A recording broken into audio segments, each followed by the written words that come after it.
Section 1.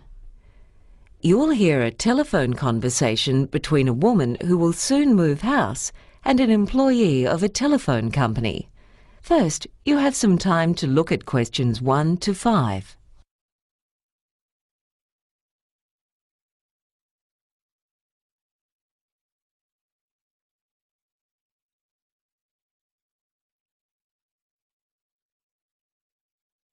Now continue with questions 1 to 5.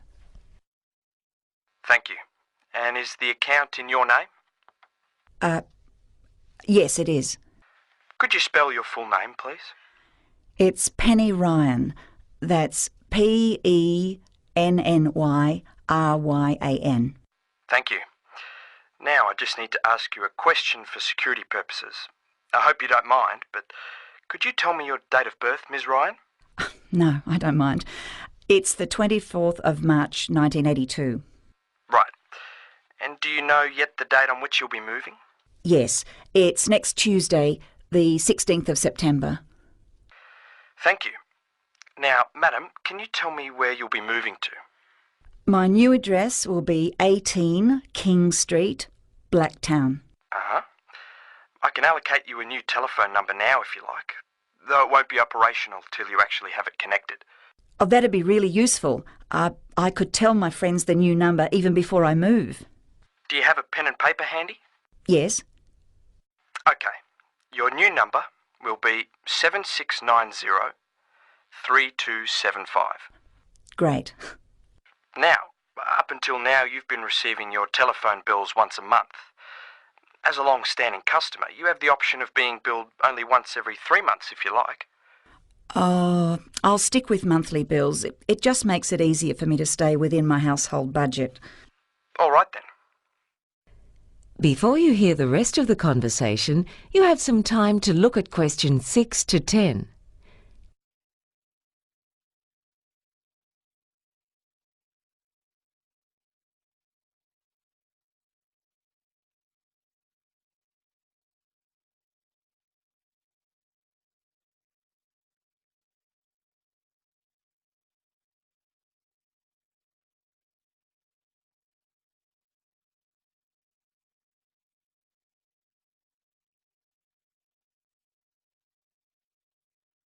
Now listen and answer questions 6 to 10. Now, Ms. Ryan, could you tell me which type of contract you are on with Atlantic Telephone Company? Is it Home Plus, Economy Saver, or Flexible Bundle?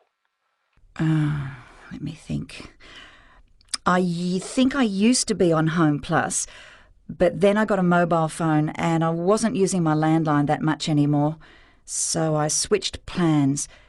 That's right, I switched to Economy Saver about a year ago. Right, thank you. Now, I'd like to tell you about our new type of contract we have. It's called the 3-in-1.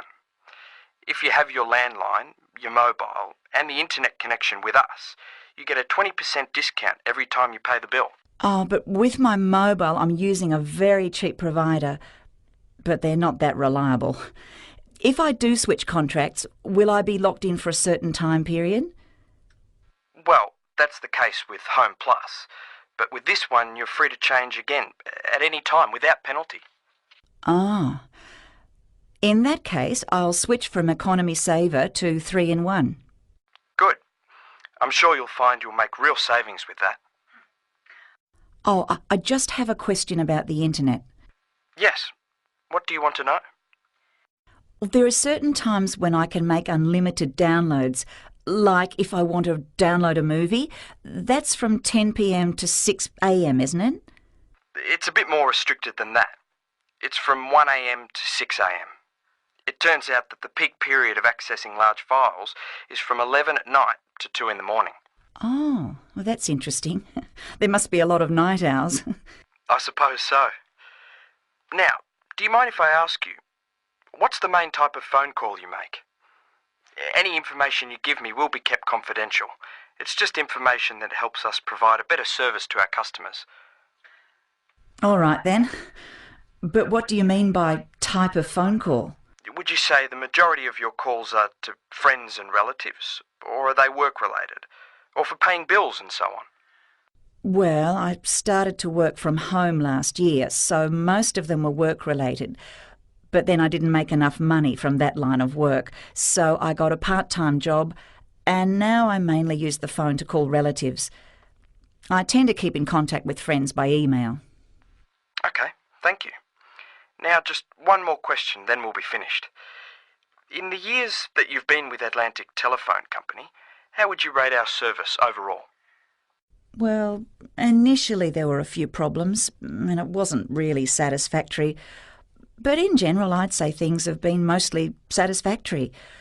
My previous service provider was very good, but they went bankrupt. All right then, that wraps it up. Thank you very much, and I hope your move goes smoothly. Thank you. That is the end of section 1. You now have half a minute to check your answers.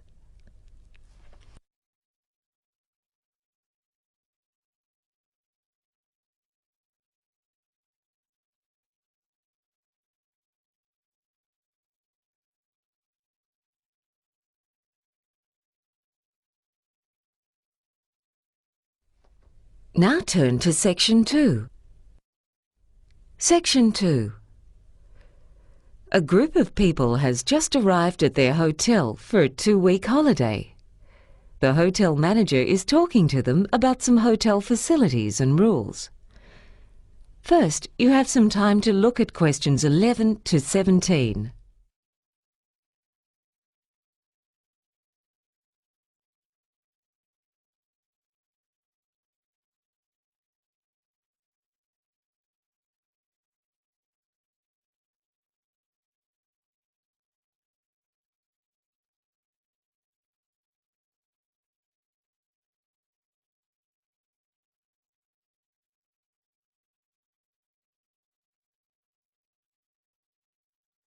Now listen and answer questions 11 to 17. Welcome, everyone. It's nice to see all of you here. I'd like to tell you a bit about the hotel, including a few do's and don'ts. I know you've just had a long trip, so I'll keep it brief so that you can go to your rooms and put your feet up. We want you to relax and enjoy the casual atmosphere of this place. You are on holidays, after all. But I'd ask you not to walk around in bare feet. It's just that it's so easy to bring sand into the building when you come back from the beach. So we'd appreciate it if you could at least wear shoes while on the premises. Oh, and if you want to hire some equipment, you'll find a good range of gear such as beach umbrellas, surfboards, and snorkeling equipment down at the beach cafe for quite reasonable rates. We used to hire out such things from reception, but that was discontinued last year. If you do need to speak to someone at reception, there are staff on duty there 7 days a week, usually either myself, Maureen, or Bruce. The early risers among you might like to go down to the beach to see the sun rise at 6 o'clock, but we're not open till 7 in the morning, and we're here until 6 in the evening. You'll also find a range of brochures about activities and attractions in the district. If you need to contact hotel staff after hours, you can just call 7946 from the phone in your room. The cleaners come in to vacuum the rooms and clean the bathrooms every second day, and the bed sheets and towels are changed twice a week, on Tuesdays and Fridays. Smoking is not allowed inside the building, and we'd also ask you to refrain from smoking when you're near the swimming pool area. If you do need to have a cigarette, you can go out onto your balcony, where you'll also find an ashtray. When you're sitting out on your balcony, you might get a visit from some of the local birds. They're very colorful and friendly. But we'd ask you to resist the temptation to give them something to eat, because they can quickly become dependent on handouts. There's a pond in the garden at the back of the hotel, and we'd appreciate it if you didn't feed the fish. They can get quite ill unless they are given the right kind of food. Just one point on noise. There's a general house rule to keep noise to a minimum after 11 at night. It's fine to enjoy music and lively conversation, but it's important to be considerate and respect everyone's right to have a good sleep. You now have some time to look at questions 18 to 20.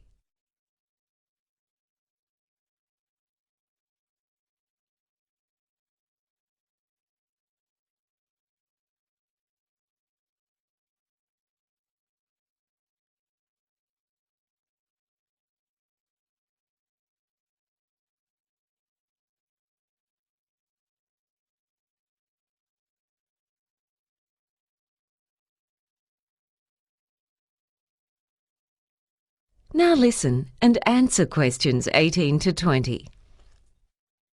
I didn't mean to take up so much of your time, but I've just remembered that I need to tell you a few things about the disposal of garbage.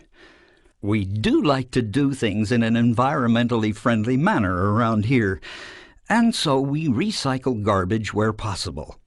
There are separate bins for glass and metal, but we don't yet have a facility in this area for the recycling of plastic.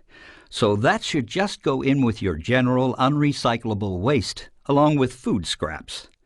The gardener wishes he could use them to make compost for the garden, but that's a little impractical at present. It'd be good if you could leave your old newspapers at reception.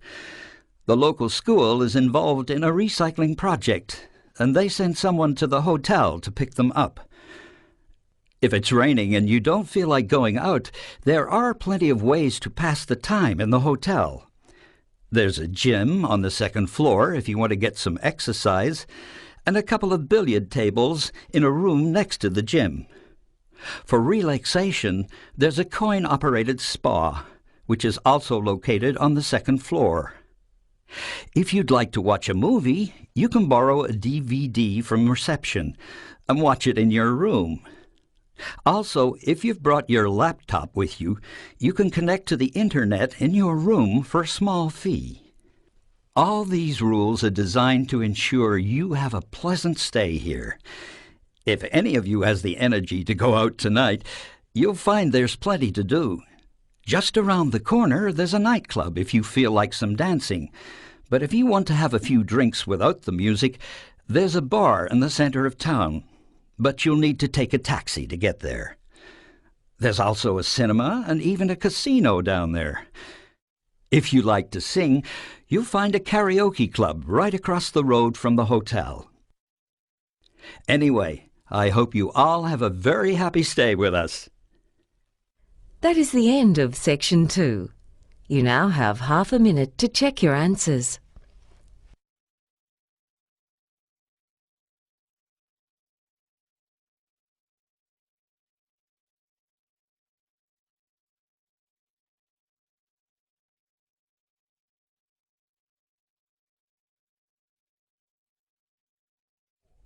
Now turn to Section 3. Section 3. You will hear a discussion between a nursing student and a tutor after the student has done some practical training at a home nursing service for older patients. First, you will have some time to look at questions 21 to 26.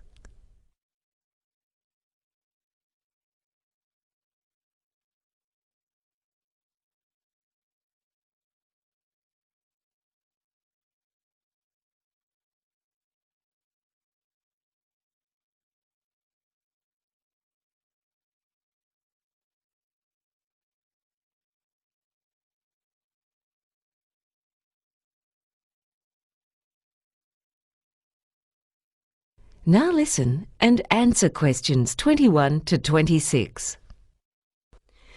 Now, you spent last week doing practical training with the home nursing service, dealing with elderly patients. How did it go? Oh, it was pretty good. I mean, I learned a lot since I hadn't had much to do with older patients before. Well, with our ageing population, care of the elderly is a major focus of the healthcare system. And quite a range of healthcare professionals are called upon. Yes, I was surprised in a few cases. For instance, we know that preventing falls is very important. There's a separate falls clinic, but if a patient appears to be unsteady on their feet, whether they're walking unaided or using a walking stick or a frame, the nurse has to get in touch with a physiotherapist. That's right. We always need to be on the lookout for signs of deteriorating health. If you notice that a patient is becoming disoriented, it could be caused by tiredness or the side effects of medication. So what you have to do is contact their doctor, who will then assess what the cause could be. Yeah, sometimes it's hard to work out exactly what's wrong. There was one patient who bumped into furniture a few times in her own living room while we were there. Well, as you know, our vision can deteriorate with age. And in the case of elderly patients, we need to refer them to an occupational therapist if they're experiencing problems due to visual impairment.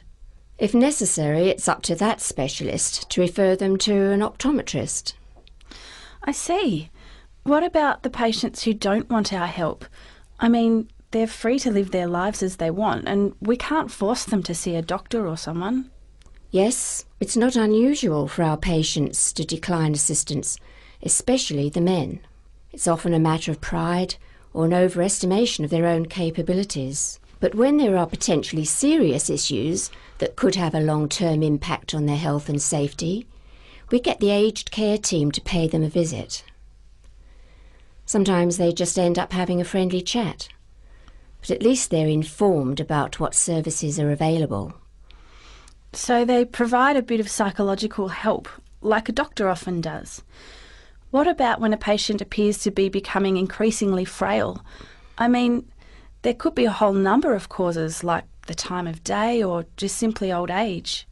You need to remember that sometimes elderly patients can't go shopping regularly, or they can't afford much nutritious food.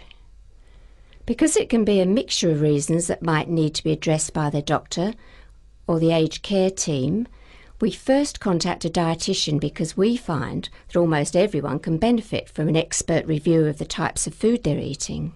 What about the patients who have pets? I mean, I've been into some people's homes and they seem to be a kind of health hazard, especially the ones with a lot of cats or birds in cages. Well, pets do a lot of good for humans.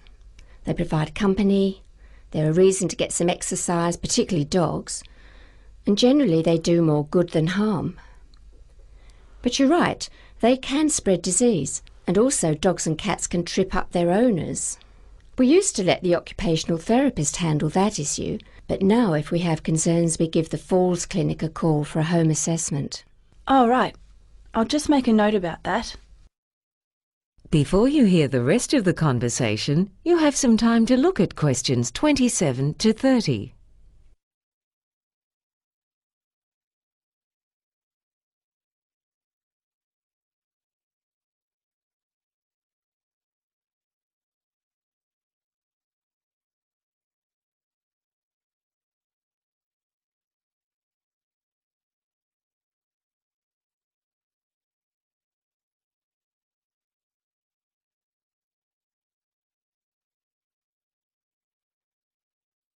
Now listen and answer questions 27 to 30. Some of the patients we visited last week had dementia, so I'd just like to clarify a few things about that if you don't mind. No, that's fine. With increasing life expectancy, we're going to be seeing more and more of it. I know that dementia can be caused by genetic or environmental factors, such as overindulging in alcohol over a long period of time, but it seems that it can be difficult to diagnose dementia because its symptoms can occur with various other conditions. That's right. Some of them, such as Pick's disease, can't be overcome, whereas others, such as brain tumours, can. One of the patients we saw appeared to be very anxious. I thought that might have been a side effect of the medication she was on, but the nurse I was training with told me it was a frequently occurring syndrome of people with dementia. They're upset at not being able to do some of the things they could in the past, and often don't trust those around them. And many healthy people get anxious about the future, whether it's about things going on in their own lives or what's happening in the wider world. It's good though. One of life's pleasures that people with dementia continue to enjoy is food.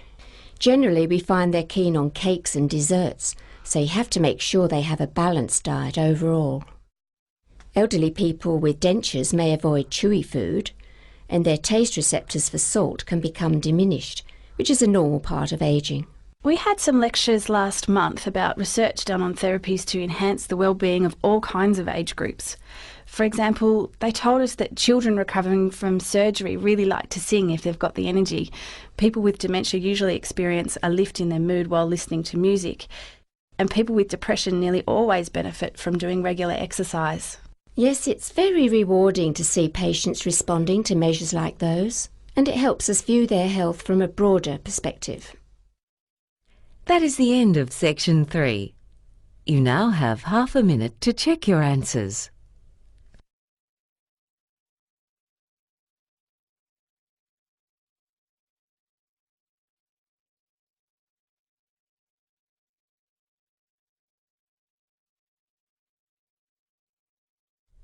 Now turn to section 4. Section 4. You'll hear a lecture to anthropology students about an ethnic group called the Tuareg. Many of these people live in the Sahara Desert in Africa. First, you have some time to look at questions 31 to 40.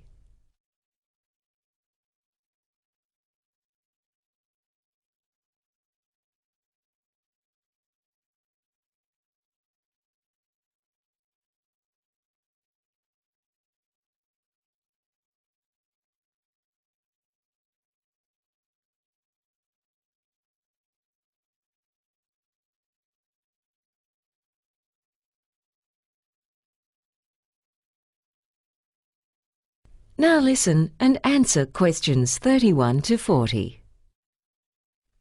Good afternoon, everyone. In today's lecture, I'll be outlining some of the main economic activities of the Tuareg. The Tuareg are an ethnic group who live in North and West Africa, mostly in the Sahara Desert and surrounding regions. There is no consensus on the size of the Tuareg population today, with most estimates ranging between 750,000 and 1.3 million people. The main reason for this uncertainty is their nomadic lifestyle. It's always difficult to conduct a census among people who do not live in permanent settlements.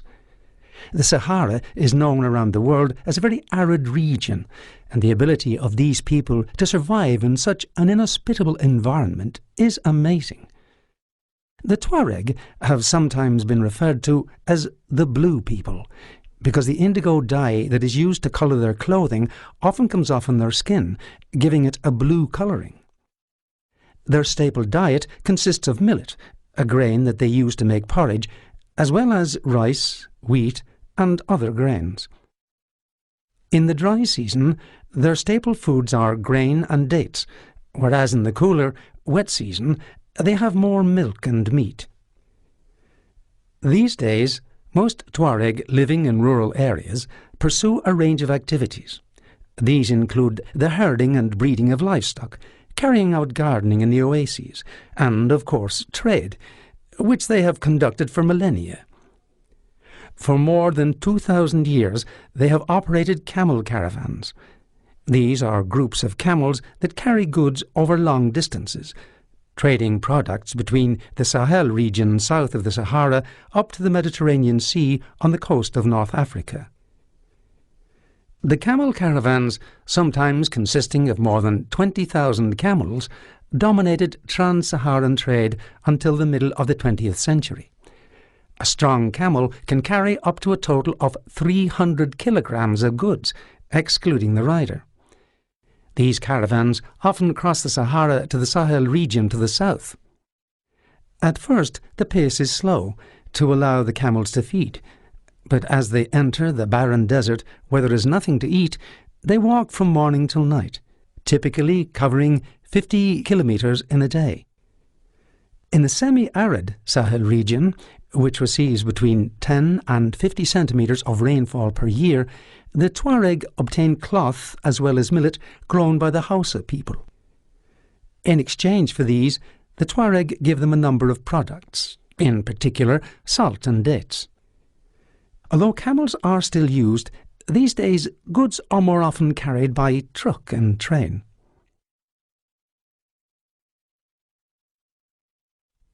The Tuareg also grow some of their own food.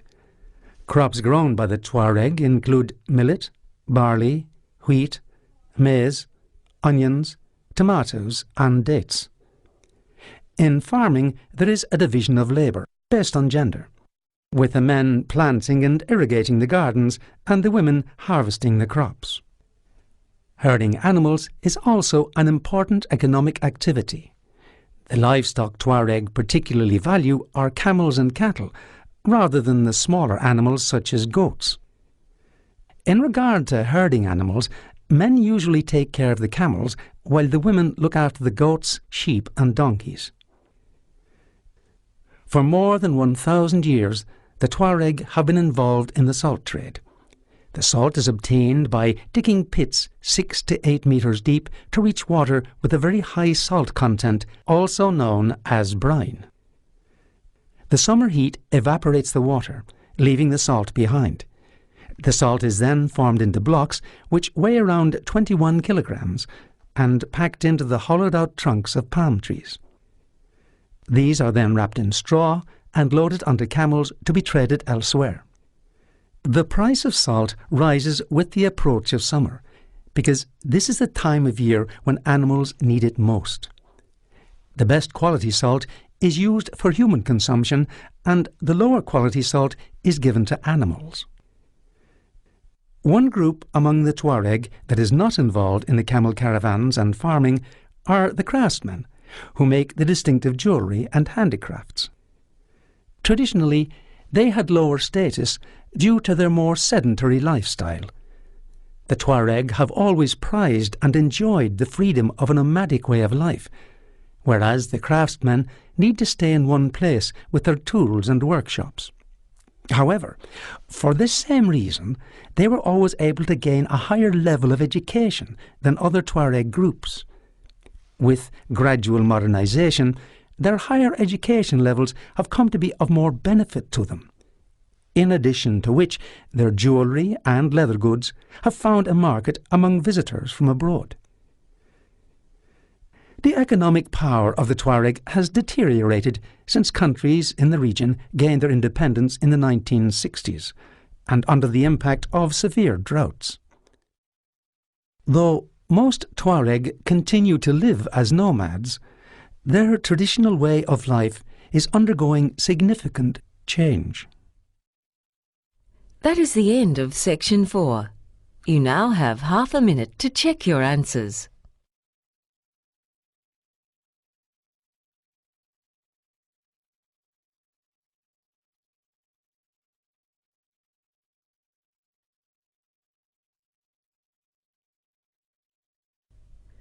That is the end of the listening test. You now have 10 minutes to transfer your answers to the answer sheet.